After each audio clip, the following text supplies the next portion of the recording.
رجس، ابھی تو جلالین شریف پڑھی نا، رجس کا مطلب الاصنام، یہاں گندگی سے مراد غیر اللہ کی گندگی.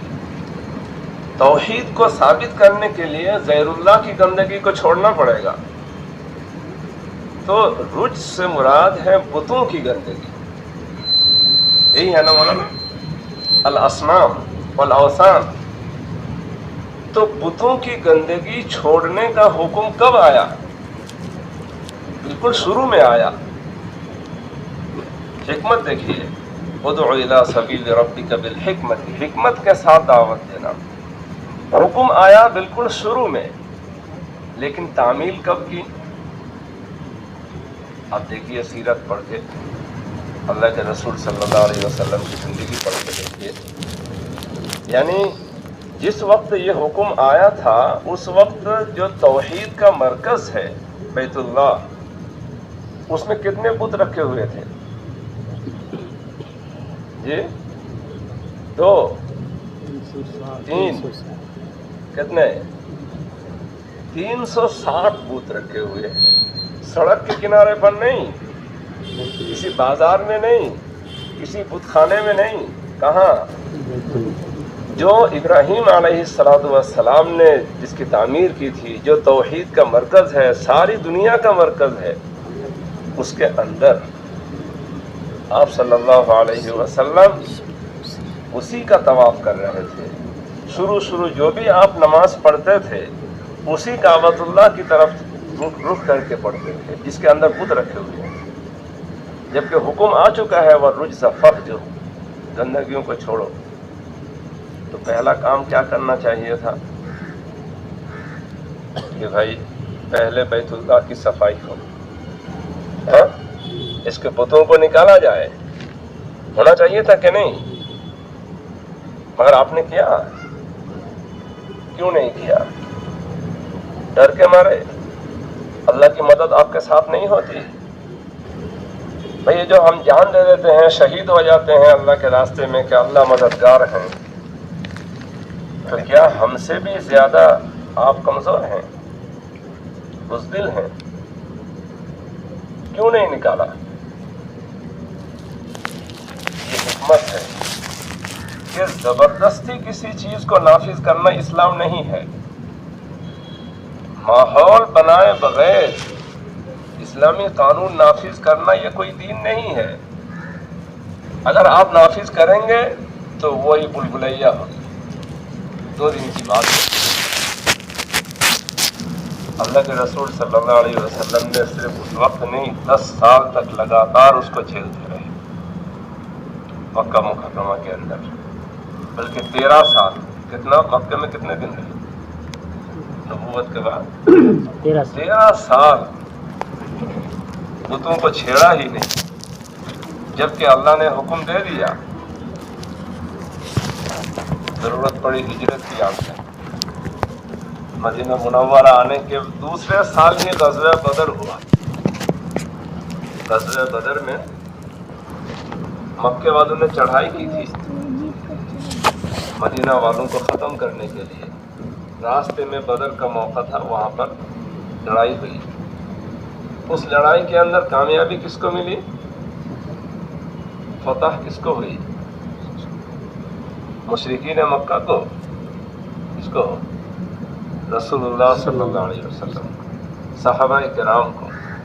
اور وہ فتح کوئی معمولی فتح نہیں تھی، یعنی تھوڑے تعداد، تھوڑے لوگ، ہتھیار بھی نہیں ہے، اور ادھر بڑی تعداد سارے ہتھیاروں کے ساتھ، مال و دولت کے ساتھ، شان و شوکت کے ساتھ. ان کے سامنے ان کا شکست کھا جانا، 70 آدمی کا قتل ہو جانا، 70 آدمی کا قیدی ہو جانا کوئی معمولی بات ہے؟ کتنا اچھا موقع تھا، کتنا سنہرا موقع تھا کہ رسول اللہ صلی اللہ علیہ وسلم اسی وقت جاتے مکہ مکرمہ اور ان بتوں کو نکال کے آتے. نہیں کر سکتے تھے. جس اللہ نے بدر میں مدد کی وہاں مدد نہیں کریں گے؟ بھائی بدر تو ایک کنواں ہے، ایک خالی میدان ہے، وہاں اگر اللہ کی مدد آ سکتی ہے تو کعبۃ اللہ کی صفائی مدد نہیں آئے گی؟ مگر کیا آپ نے؟ کیوں نہیں کیا؟ حکمت. آپ کہو کہ بزدلی، کمزوری، لیکن ادعو الی سبیل ربک بالحکمت، پہلی شرط ہے حکمت. کعبۃ اللہ سے آپ نے بت نکال لیں گے مگر لوگوں کے دلوں سے تو نہیں نکال رہے ہیں.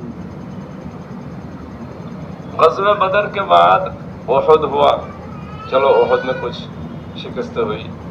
ارے خندق تو باقاعدہ برابر رہا، کوئی زیادہ کسی کو کامیابی ملی نہیں، جو کہ آمنے سامنے لڑائی بھی نہیں ہوئی اس میں. اس کے بعد صلح حدیبیہ میں، یعنی تقریباً 6 سال گزر گئے مدینہ منورہ آئے ہوئے.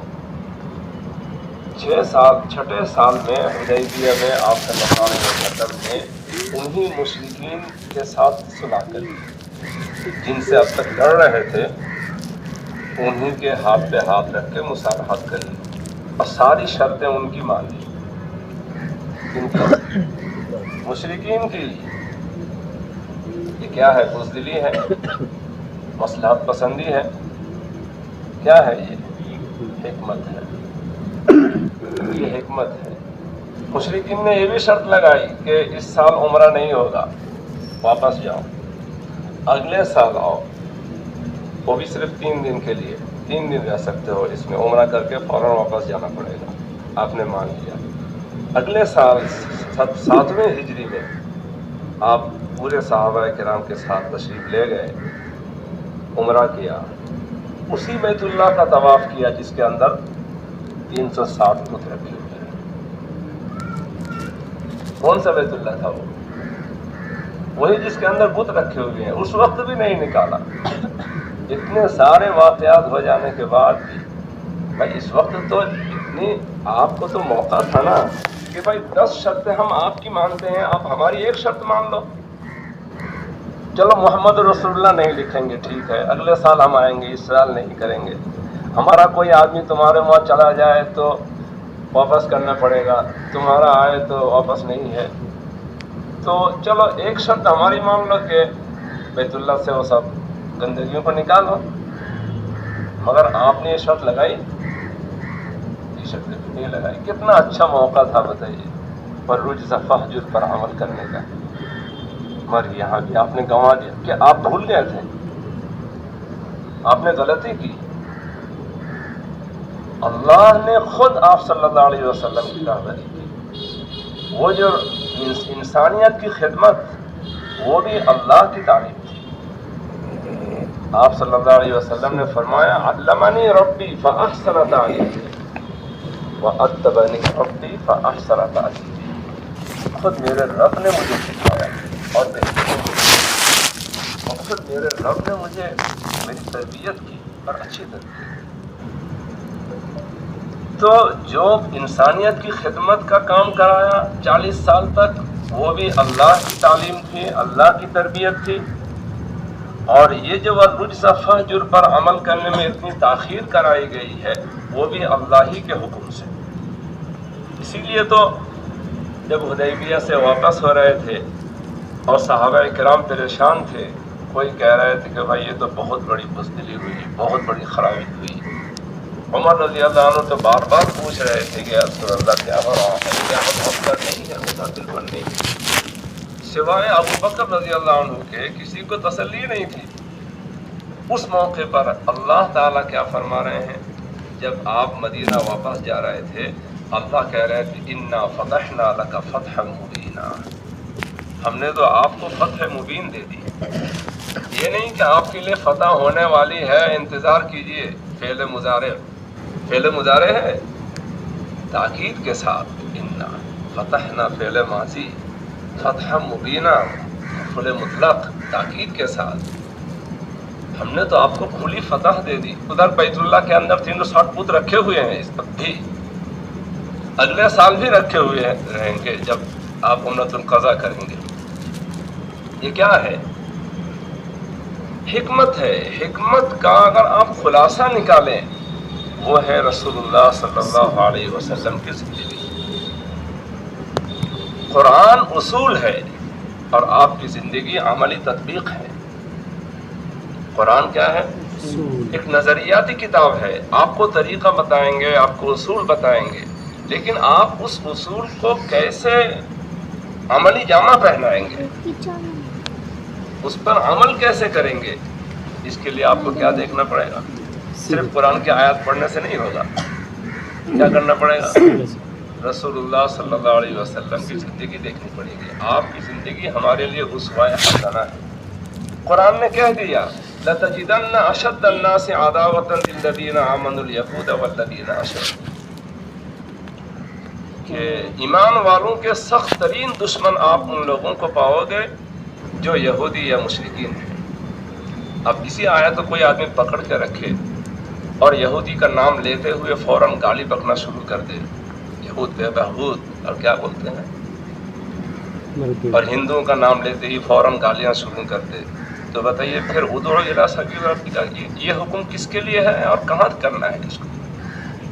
جب ہر غیر مسلم کو آپ دشمن سمجھ کے گالی دینا شروع کرو گے تو جو حکم آیا اسے لغو ہو جائے گا خود بخود۔ جب ہم آپ کو گالی دیں گے اور 2 منٹ بعد آپ سے کہیں گے قولوا لا الہ الا اللہ، آپ مسلمان ہو جائیے، اللہ کا کلمہ پڑھ لیجیے، بتائیے وہ ہنسیں گے کہ نہیں؟ بھائی وہ ایک اصول ہے، آپ نظریاتی طور پر ان کو اپنا دشمن سمجھیے، لیکن عملی طور پر آپ کو کیا کرنا ہے؟ وَلَا تَسْتَوِي الْحَسَنَةُ وَلَا السَّيِّئَةُ اِدْفَعْ بِالَّتِي هِيَ أَحْسَنُ فَإِذَا الَّذِي بَيْنَكَ وَبَيْنَهُ عَدَاوَةٌ كَأَنَّهُ وَلِيٌّ حَمِيمٌ۔ آپ دشمن کو دوست بنائیے، اس کا طریقہ ہم بتاتے ہیں۔ رسول اللہ کی زندگی دیکھیے، یہودی آخری زمانے تک آپ کے پڑوسی گئے، بنو قریظہ میں آپریشن ہوا، بنو نذیر میں آپریشن ہوا، سارے آپریشنوں کے بعد بھی مدینہ منورہ میں کچھ یہودی رہتے تھے۔ کتاب الجنائز صحیح بخاری میں روایت ہے، ایک بچہ یہودی کا آپ کی خدمت میں رہتا تھا، آپ کی خدمت کرتا تھا، بیمار ہو گیا، اللہ کے رسول صلی اللہ علیہ وسلم دیکھنے گئے، دیکھا کہ بالکل آخری وقت ہے، آپ نے فرمایا بچے کے سر پہ ہاتھ رکھے، اسلم، کیا فرمایا؟ اسلم، اسلام میں داخل ہو جاؤ۔ بچے نے اپنے والد کو دیکھا، والد نے کہا اطیع ابا القاسم، کیا کہا؟ بتائیے ایک دشمن کہہ سکتا ہے کہ اطیع ابا القاسم، ابو القاسم کی بات مان لو؟ بھائی اگر ہم آپ کی دشمنی کرتے رہے پوری زندگی، چاہے آپ ہمارے پڑوسی ہیں، اور آخری وقت میں آپ جو ہے ہمارا کلمہ پڑھ لیں، ہمارا مذہب قبول کر لیں، ہو سکتا ہے؟ اچانک ایسے ہو سکتا ہے؟ آپ یہودی ہے اور بچہ مرنے کے قریب ہے، باپ کیسے کہہ دے گا کہ اس دشمن کی بات تم مان لو؟ یہ کتنا عجیب ہے۔ یہ ظاہر ہے کہ وہ مسلسل جو سلوک، جو معاملہ آپ نے کیا ہے اور پڑوسی کے ساتھ جو احترام کا معاملہ کیا ہے، اسی کا تو اثر ہے کہ بچے کو آخری وقت میں وہ باپ کہہ رہا ہے کہ ایک یہودی باپ کہہ رہا ہے کہ اطیع ابا القاسم، تو اس بچے نے ایمان قبول کر لیا، فوراً اشہد ان لا الہ الا اللہ وان محمد رسول اللہ پڑھ لیا اور انتقال کر گیا۔ رسول اللہ صلی اللہ علیہ وسلم وہاں سے نکلے اور فرمایا الحمدللہ الذی انقذہ من النار، ساری تعریفیں اس اللہ کی ہے جس نے اس کو آگ سے چھڑا لیا۔ سخت ترین دشمن کا مطلب یہ نہیں ہے کہ تم دشمنی ہی کا معاملہ کرو، ایسا حکم صرف ایک آدمی، ایک شخص کے ساتھ ہے اور کسی کے ساتھ نہیں ہے، وہ ہے شیطان۔ ان الشیطان لکم عدو فاتخذوہ عدوا، شیطان تمہارا دشمن ہے، تم اس کو دشمن ہی بنا کے رکھو۔ لیکن کبھی کسی یہودی کے بارے میں، کسی مشرک کے بارے میں یہ نہیں کہا کہ وہ تمہارا دشمن ہے، دشمن ہی بنا کے رکھو، بلکہ فرمایا کہ نہیں، اچھائی اور برائی برابر نہیں ہے، تم برائی کا جواب اچھائی سے تو دو۔